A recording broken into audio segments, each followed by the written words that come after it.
into school, then you have a spike, and then it drops again. Okay? So these are your propagated epidemic. Your propagated epidemic is basically one case that can actually make more. Then after a while, it goes away, then it comes back again. Okay.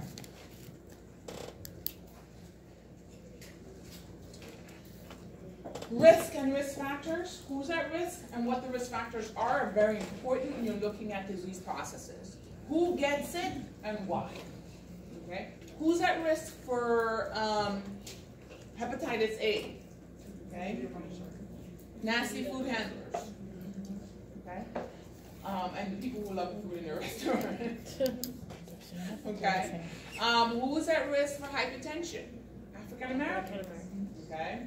Very high risk. Latina. And Latino Hispanics. Very high risk. Okay. What are the risk factors? Genetics is one. There's actually a SALT theory for African Americans. There is a theory that speaks to, and there's some science that backs it. They said that when the slave handlers were bringing Africans from Africa to America, they actually deprived them of water. So a lot of people remember ADH. Okay? Yes. We have ADH in our body to protect us from getting dehydrated, right? And so if we're not getting water, what ADH does, it says you can't pee. Yeah. You can't let go any of your water, so it actually holds on to your water. Okay, so basically what happened is that the aldosterone and ADH help them to hold on to their water. So now when they do a lot of testing with African Americans, they see that they're high aldosterone people. Their aldosterone levels are higher than normal because they had that genetic predisposition from the slave trade. And our bodies are so dynamic that our body kind of rewired to actually facilitate that. And so that became a genetic component of African Americans. I swear to God, there are studies that said it. I didn't make it the first one. I'm not that good. But there are, I actually read studies that actually spoke to that. All right.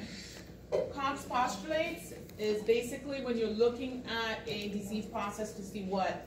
It says you have to look at the suspected causative agent. You have to look, the causative agent must be isolated from the disease organism.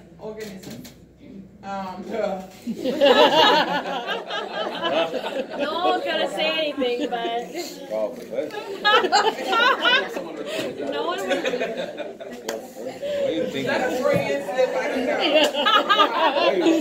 Nobody was gonna say anything, but you laughed, so. No. Oh my God, I can't even say it anymore. Miguel, just because you laughed first, you will read. Number 3. You want me to read the number 3? Yes. The culture? Yeah. The culture agent must cause the same disease when inoculated into the healthy, susceptible organism. And then, what culture, Cox postulate is basically isolating what the organism is. Okay? And if you say that that the H1N1 is caused by this organism that comes from birds, then it actually has to be consistent. So when you isolate the organism and you put it into another healthy person, it actually has to show that it did cause this disease process. And that's what Cox postulates.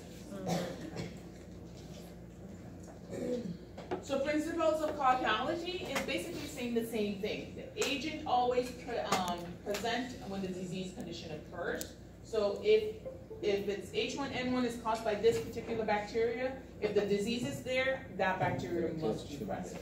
Okay? The agent risk consistently precedes the disease condition. Whatever risk factor it was that caused the disease in the first place must always precede whatever disease it is. There's a propensity for the relationship to increase the agent risk between the correspondent and the disease condition. Again, it's basically one thing must lead to the other. Okay? And if it doesn't, then that's not the causality. You guys can take a break? Yeah.